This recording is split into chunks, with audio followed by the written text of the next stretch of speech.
Okay, welcome back to Lenz's Comic Corner, classic less known classics. This is episode number 2670. I want to make sure I got the correct number here. It is 2674, Doubleshot 2578. Now, this is interesting, this one. Now, yes, I am going to be discussing Showcase Presents Batman Volume 4, which collects from Detective Comics 376, 390, and Batman 202, 215. And also, Hush returns. I'll get to that. Before I talk about that, I want to talk about an issue I forgot to mention last time I talked about Showcase Presents Batman. That being 201. It's mostly put just Batman taking on basically a group of his villains, which I think this was also the last time in these issues we get to see Catwoman in her costume, inspired by the TV show. Yes, I believe this was the last one officially, because she only appeared roughly 2 times in this costume. Yeah, roughly just a couple times. Yeah, it was like Joker. It was like the Gang Guardians. I believe it was the Penguin, Joker, Catwoman, Clue Master, the Imposter Mad Hatter, the Gateway Genius, and Johnny Wits. Now, Robin is barely in the issues. Most of Batman versus his own gang. Now, the Gateway Genius.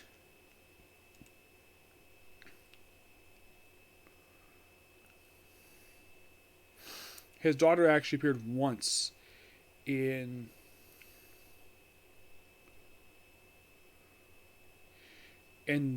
well, I believe it was in a storyline that came out in 2010. Yeah, dealing with the return of Bruce Wayne. Yeah, in the case of the original Gateway Genius, he didn't really appear very much, per se. Yeah, his first appearance was in issue 170 of Batman. This was his third appearance in comics. He would only appear roughly 1, 2, 3, 4, about 5 more times after this, and that's pretty much it.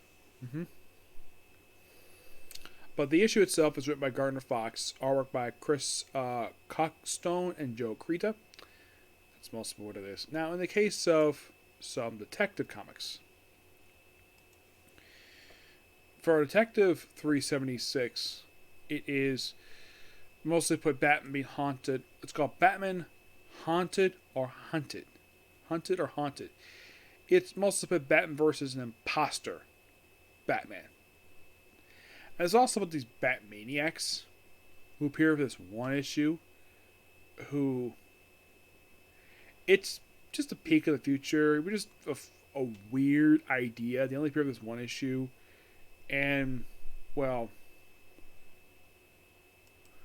the whole thing is that Who Batman was real.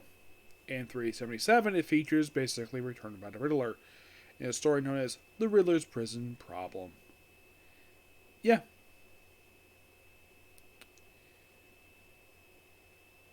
There's nothing really noteworthy about the issue aside from the fact Riddler is here. Frank Smirga does the artwork. And then we have in issue number 378, Batman drops dead twice. Yeah, up and down between Batman and Robin this issue, which mostly put basically fighting some gangsters. By the way, we have Bob Brown on the artwork for this issue, and the writing is by Frank Ribbons.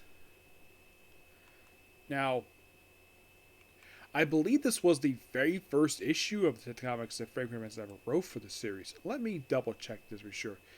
Now, the writer himself has passed away in 1984. Let's see. For Batman, the first issue was 204. For Detective, it was 378. For some reason, this guy was mistakenly credited as the co-creator of Man-Bat. According to Neil Adams, I spoke to him about this. He had nothing to do with the creation of Man-Bat, who appears, and we'll talk about him later on. He has no idea why Frank Miller was credited, received a co-credit for that character, but that's what he told me. I'll talk about that one. So, yeah. Bob Brown. I believe this was his first issue he did as the interior artist for the book. Let me double check it. Yes, he was starting a very lengthy run in the book. His final issue not being until basically 445. He'll come back one more time after that for 627. That's pretty much it for him. But yeah, it's a very lengthy run. Excuse me. Yeah. As for 379, the 2 killings for the price of 1. You think by the title of the story is this basically a Two-Face story? Nope. It is mostly for the same guys they fought in the last issue. Basically, a story gets wrapped up in this one. I think it's also the first time they do multi-part stories. And then we have in issue number 380, it's known as Batman Marshall Bliss Miss. Yeah, where it is mostly put basically a standalone issue where this woman named Jenny wants to avoid having marry this other guy, so she claims to be married to Bruce Wayne, even though she really isn't.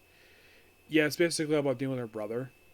She only appeared like a couple times, and that was it. Yeah, she appears in this one issue. I didn't remember she appeared again, but it was a weird issue. Also, let's see here. 380 is noteworthy for the last issue that featured this logo. See this logo here? Oh, no, not that. Don't worry about that. Sorry about that.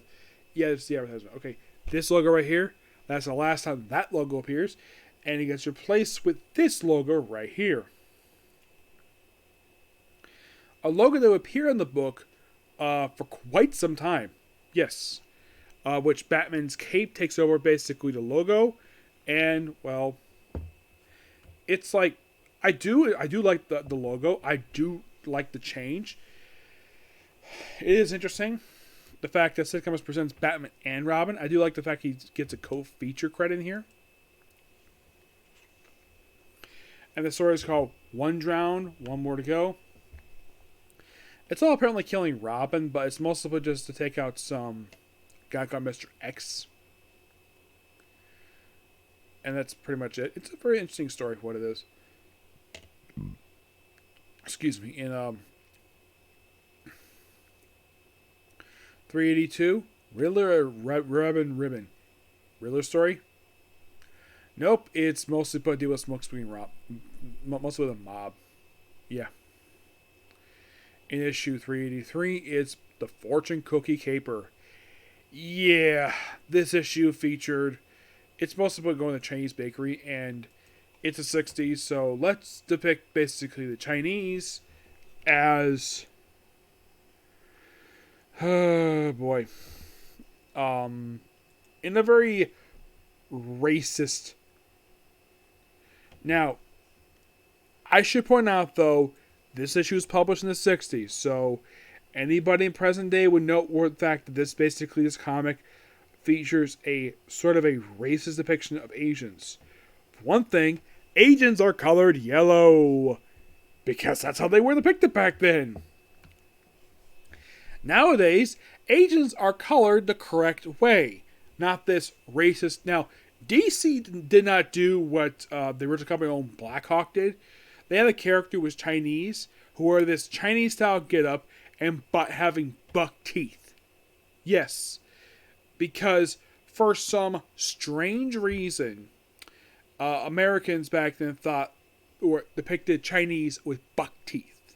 They thought that's what they had back then, and it's very much a racist stereotype. That's most of what it is. But aside from that's a very interesting issue, despite the racist overtones with this one. In the case of issue 384, Robin is not here. It's mostly they got someone named Colleen Curran. Excuse me. She appears this one issue. Yeah, just about robbing her boss. In 385, Dig Small, Die Big. It is mostly a story that features, you think, oh, the cover, it's Batgirl. No, Batgirl appears in the backup story for this one. Yes.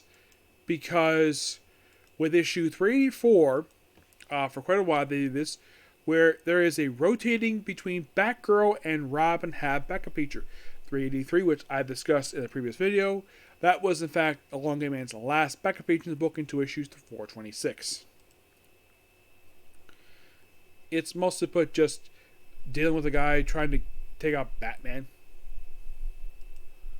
Oh, by the way, Frank Ribbons is off the issue for this one. Yeah, basically, for 85, he does not do the opening story. Nope, it's Robert Kniger, but still Bob Brown in the artwork.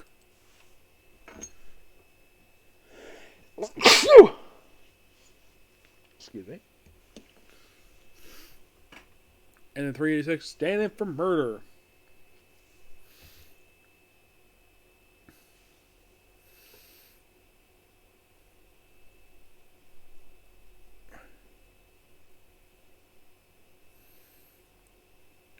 Or basically, the whole thing is like, I'm taking murder Bruce Wayne.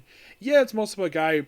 Yeah, Frank is back in the book. This one is mostly put the story for this one is that we have a guy who's posing as Bruce Wayne, and then we have supposed Bruce Wayne die, and it turns out nope, he didn't die. We just the imposter died. That's kind of what it was. 387. It just basically just Batman and Robin, the cry of night and sudden death. This is mostly put just a Alfred Striker, but but then we have it's double set issue celebrating 30 years of basically Batman. At this point in time, it's basically having 2 reprints in here.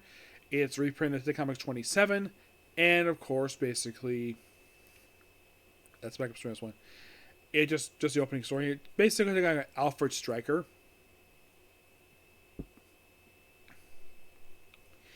Yeah, it's mostly put just the best way to describe the story. It's a retelling of Detective Comics 27.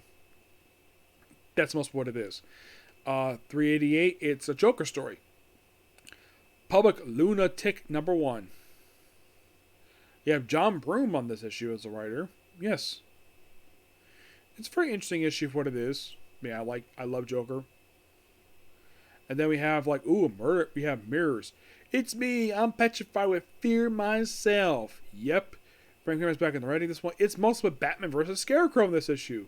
Yes, the Scarecrow, who gets arrested by the end of the story. And then finally in issue 390, it's If the Coffin Fits, Wear It. Yeah, the weird thing about this one, it's like, oh, Batman sent a Marauder costume. Yes, this guy called the Masquerader, who only appears in this one issue. And it's mostly try to have Batman kill himself for reasons. It's a weird issue, but the guy himself appears in one issue, and he's never seen anything after this.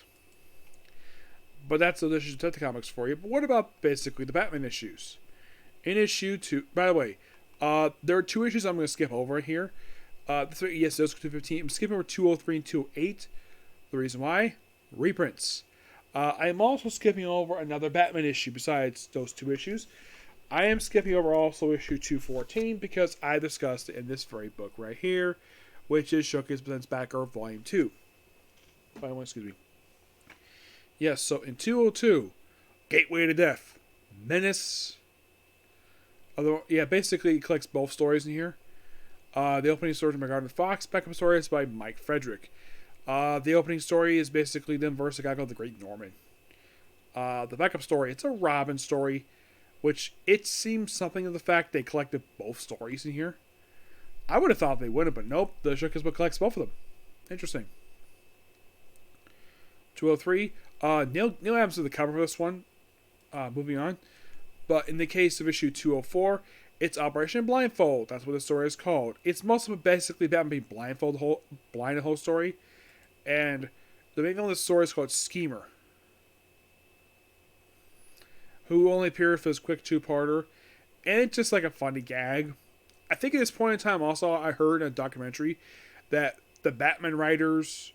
by the way, the artist who did this... Now, Frank Ribbons, he takes over issue 204 as the writer, with Iron Novik as the artist. who passed away in '04, same year got in the comics. I really wish I met this guy passed away. I really love his artwork for this book. Yep, he basically did this book with this very issue, and he would not stop until, like, he would take some issues off per se, but his last issue he did for the book was 342. You think, wait, 342? Yeah, it's a Conway issue. Yes, he stopped when Conway was in the book. Yep. There's a joke in here where basically Batman's like, I'll think about being blind as a bat. The joke at the end of the issue is that you have I think it's like Batman, Alfred, and Robin just put on sunglasses, think they're cool, but it's just a weird two-parter. In issue 206, it's mostly basically like Batman walks the last mile. Yes, most like a group called the Planners. You're thinking, wait, at this point, like, wait, where's the Batman villains? Well, not here. They get Bomber in issue 207. In 208 is a reprint. Skip me over that one. Going straight to issue 209. And this is a weird one. Batman becomes Tiger Man. Thanks to someone called Mr. Esper. There's this weird looking costume. And he's a very minor recurring character in the Silver Age. After this issue, this was actually his first time here since 201. Because you know what he did after this? Became a recurring villain in Teen Titans. Fear Hospital and Hawkman. Yeah, it's like, what was the point of this character? In 210. Yeah, this is the issue where debuted Catwoman's brand new costume. Yep. Yeah, Catwoman's brand new costume. Which is a costume I've discussed already when she popped up in Wonder Woman. Yes, yeah, basically, at this point in time, they had ditched the costume that was inspired by the TV show and with more of a more popular look. Now, the green costume she had didn't appear very much at all, and I was also hearing something from the documentary I heard that readers in the show who read comics, they love the campy stuff. The horror comic fans hated the campy stuff. Yeah, first week of filming these issues, I have issue 201. In 211, it's like, oh, let's have Batman reveal his secret identity, but not. It's supposed to have a guy who's basically posed as Batman, but then, yeah, and the guy who, oh, I'm gonna take him out, and oh, it's the rich guy in town, and it turns out he basically is bogus Batman. Yep, in 212, baffling deaths of Crime Caesar. Yeah. Yeah, it's basically killing a bunch of nobodies. In 213, it is in fact a reprint. Skip. Actually puts the rest of the story is a backup. This is weird, where the opening story is technically, let's see, only the opening story is not a reprint, it's a retelling of Titanic 38. 14 is basically, I'm going to skip this one because I'm just writing in Batgirl. In the final issue, 215, it's like, Call Me Master. It's like this weird story. People are listening to this guy called Master and have him do stuff. Like for Batman, apparently he tells him to blow up Wayne Manor and find out, nope, he didn't kill Wayne Manor. Things in the roots. Yeah, apparently it's revealed at the end of the story that he manipulated everybody via a golden watch given at an award ceremony. And the watch was made by the guy's company. Yeah, the guy's rest of the very end of the story. It's a weird story, but the guy's called Myron Mycroft. Either way, Mycroft. Is that also the name of Sherlock Holmes' brother? It is.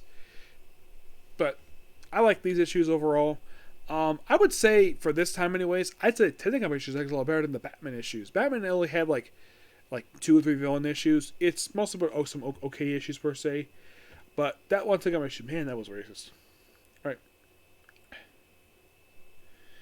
Next up we have is quite possibly one of the worst Batman stories of all time. Batman Hush returns. Oh boy, this weird story arc. By the way, the trade itself had collected issues 50 to 55 and 66 for some strange reason. I don't know why. Later, those other covers of books. Matter of fact, he does the covers for many issues, but I'm not discussing the rest of the book. I'm discussing their comic corner. Next one. So, by the way, here's a slight update to Batman's costume. And you're like, wait, that's not Batman's costume. It isn't. Excuse me. Love the interior artwork for this issue. Now, the artwork for these issues are really good. The writing is terrible. My gosh, the writing is freaking terrible. Like, it is by far the most baffling things. Like, so the first issue opens up with the Riddler coming through a freaking glass roof. And the story is called Pushback. The writer is A.J. Lieberman, artwork by Al Barivo. Investigate.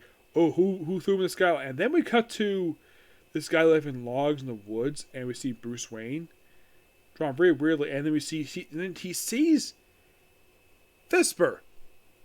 And you're thinking, wait a minute, this woman's dead. She was killed by David Kane. Nope, just an actress hired to pose as her. Yeah, and then of course this guy smiles and then here's something really weird. Okay, so after some prison yard stuff in here, and then we see the Joker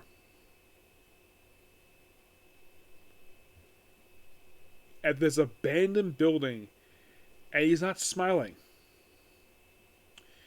Now, reading this issue, it's like, what in the world was this writer thinking writing Joker like this for?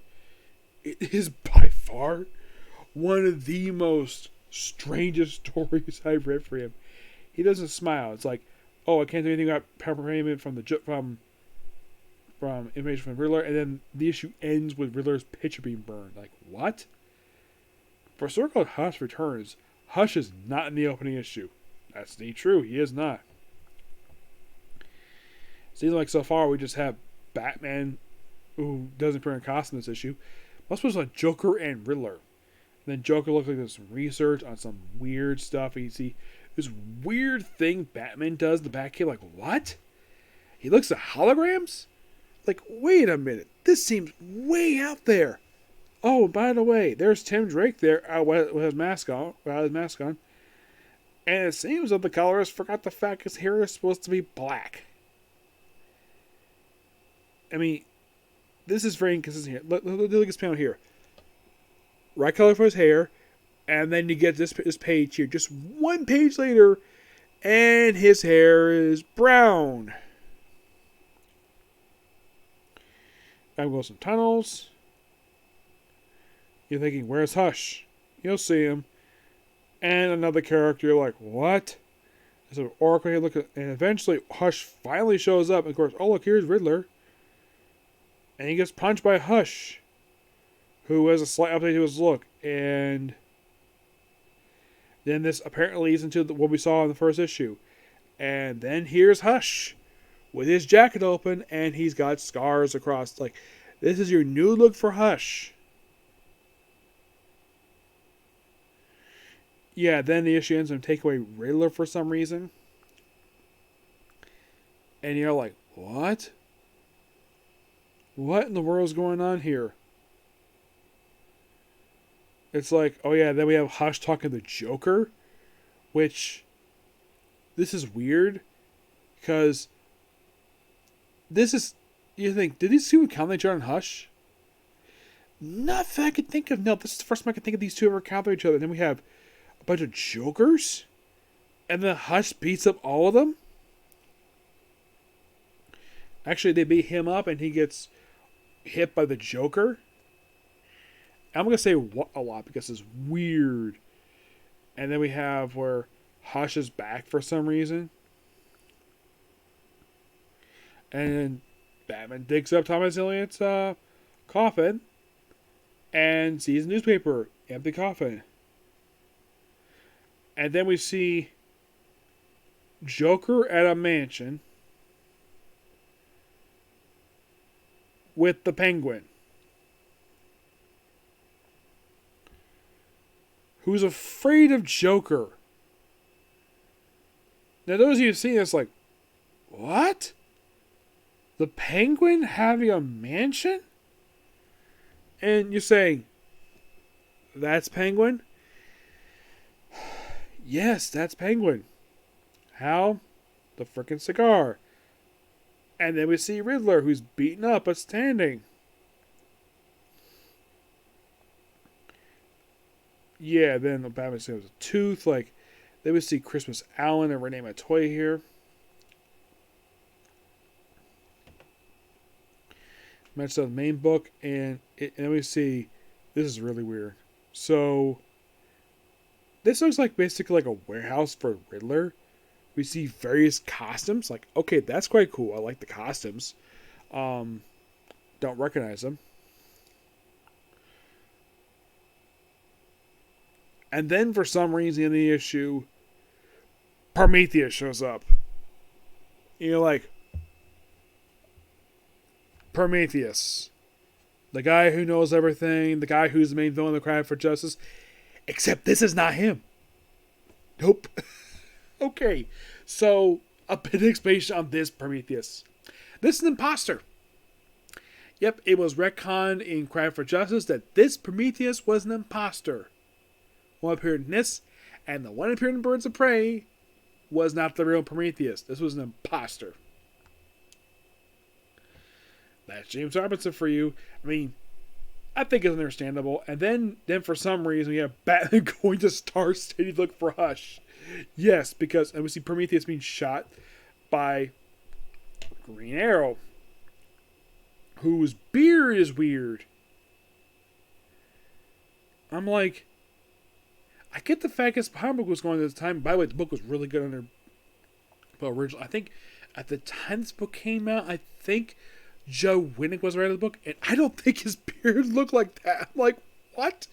Did the artist not look at Green Arrow? Like, okay, the costume is correct, but what is up with the sash for his quiver? Like, and then we see the sub pack of his head. Like, what? And we get more weirds. And then Hush meets up Prometheus. Now, here's the weird thing. Prometheus is not a Batman character. I get Green Arrow being up by Prometheus? Really? So he apparently was shot and he's taken away. And then apparently Prometheus does surgery on him. Fixed all his wounds. And then his later shown apparently took everything off him, including his pants. Yeah, because he got shot in the leg by, oh look, here's Oliver Queen's quiver, and oh my gosh, like look at this quiver, like wow, and then here's Hush basically just censoring Prometheus's groin, and he kept his helmet on, and looks like he put like a tarp with ice. Okay, he's a surgeon, yes, but man, this is weird. It's like he has a weird fetish, like, did he take off Prometheus' underwear if he's wearing any? I'm like, man, this is weird. And then we have Oliver now, okay, and look at his beard real closely. I'm like, wow, it's like this artist didn't even read Green Arrow, because that is not the correct beard for him. Then we have Batman and Green Arrow fighting, something these two don't normally do. Also, I'm thinking, look at this. What else is missing here? Okay, the beard is wrong. Where's his hat? Green Arrow usually wears his hat, even during Jumping when he wore his hat. Yeah. Yeah, this is like so inconsistent. My gosh, this is so inconsistent. Yes, and don't worry, there's also this weird thing here. And this started with Joker, I'll get to that. And then Green Arrow shows up, walks in. You have Tim here with his mask on finally. At least the artist remember what he looked like correctly. But apparently, like, okay, I appreciate the artist does a good job drawing a lot of Batman really well. But, so apparently Batman is sitting in the rain. And he does this. I'm like, Batman doesn't do that. Like, I'm looking at this. I'm like, why in the world does he have his hands like that for? I mean, get the fact he's scowling over like a gargoyle like a Norway does, but he does not have his hands on his shoulder like he's hanging up. No, that was really weird. I mean, if he's trying to stay warm, fine, but his cape usually keeps him warm. He doesn't need to do that. Yeah, then we have... Okay, looks like we have a flashback to Killing Joke in here. Yeah, it's definitely Killing Joke. It's like the artist just literally just took stuff from Killing Joke in this issue. Because whole thing with Red Hood and how he became Joker. And it really looks like this window at this person, like this explosion happening. Like, what?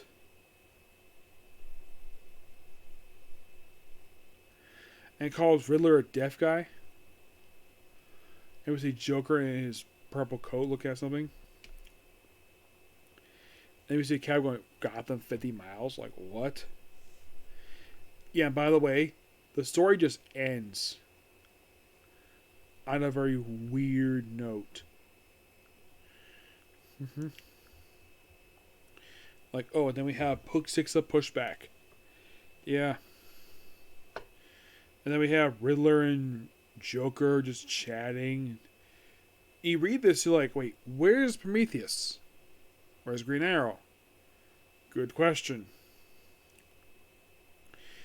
Oh, look, there's Prometheus. And apparently he's now Hush's lackey. I'm like, Prometheus is nobody's lackey.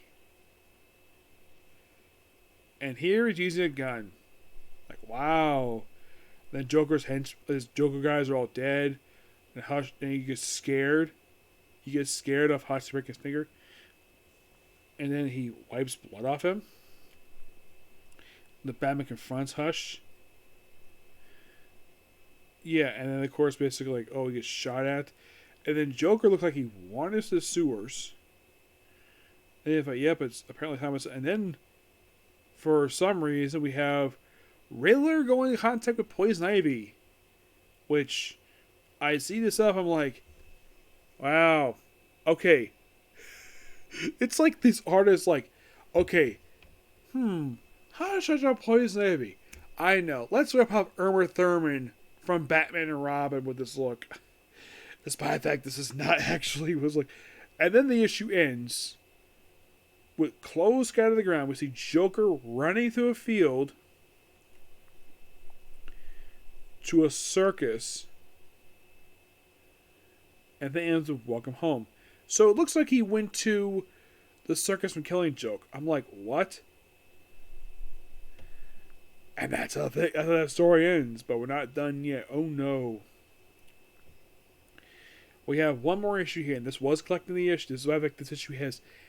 I should point out, though, this issue has nothing to do with Hush Returns. But yet, for some reason, it's collected in the trade. I don't know why. It's a Villains United tie-in featuring Talia. Which, this is not Lee Bergero. This is Cliff Chang's artwork. Yes, Lee Bergero's off the book. And look, it's Prometheus. And the story is called... Okay, they changed the artist in here, where Hush looks a lot better.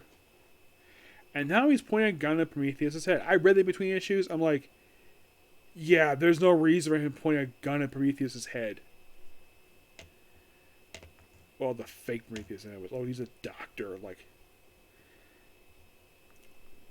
lots of dialogue here. This issue is just so bad. Then we see Deathstroke for some random reason because of training. You think for focus on Talia? Talia is like nowhere in this book at all. Supposedly, anyways. And so... Okay, so apparently this woman here is apparently supposed to be Talia. I look at the way this artist draws her, I'm like, that's not Talia, that's Lady Shiva.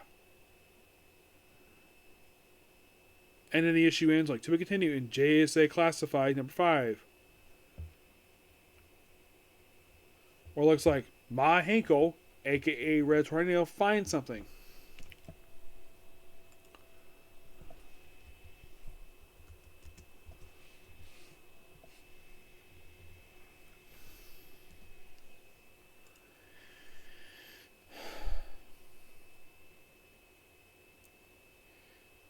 But apparently this leads into a really good story on Thieves.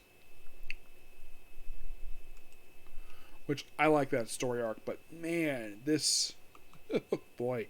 This book is these issues are bad. Oh my gosh. And I'll be talking about many issues of this series.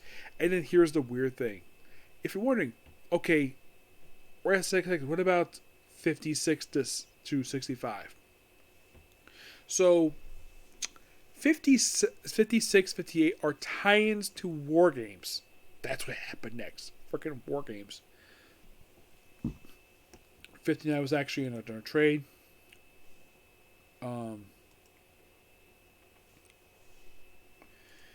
Oop.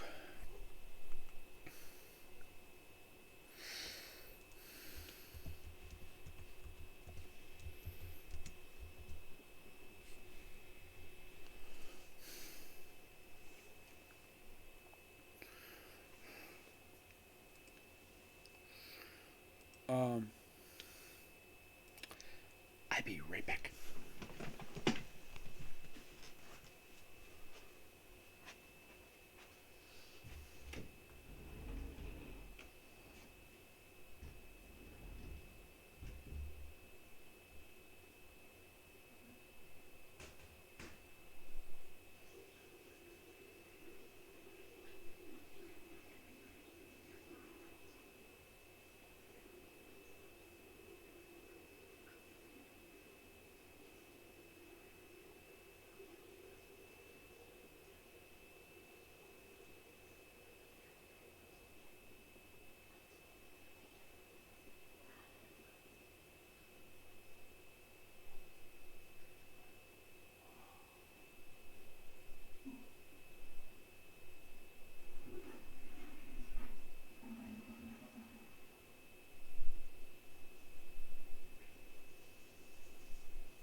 Sorry about that. Okay, so 59 is actually collected in another character's book. It's collected in Mr. Freeze's book, in Batman Arkham Mr. Freeze. That's where you can find this issue. Yep. That's pretty much where you can find it. Yep. But not really much else to say about this book. You might have been thinking, okay, what ranking do I give Batman Hush Returns? I'm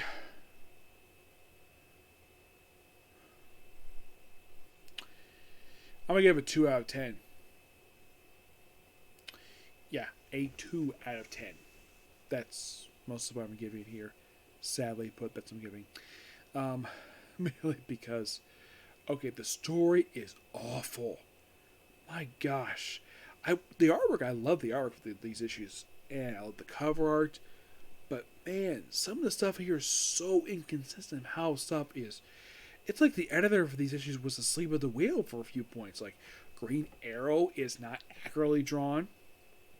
Like, where is his hat and why is his beard different normally? Robin, for some reason, there's hair color between panels. And like, we have to have a connection to Killing Joke. Like, what the heck is up with that? It is by far one of the most weirdest stories I have ever read. I read this story like a while ago. And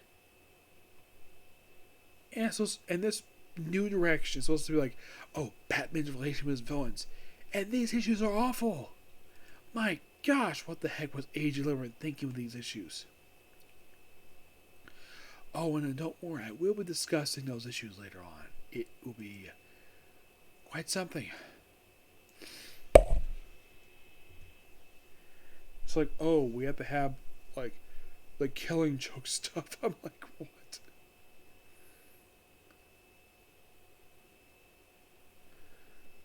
Yeah, we have to do it. So, Next Comic Corner, which will be tomorrow, it'll be discussing basically the first story. I got the replacement series, this one, which would be Legends of the Dark Knight, which, spoiler, it's a lot better series than this thing. And the final issue discussed for Gotham Knights. The final issues that are not collected in trade. Oh boy. We'll discuss these tomorrow. So please be sure to like, comment, subscribe to notifications, and do not hit the dislike button. Okay, next video. Bye.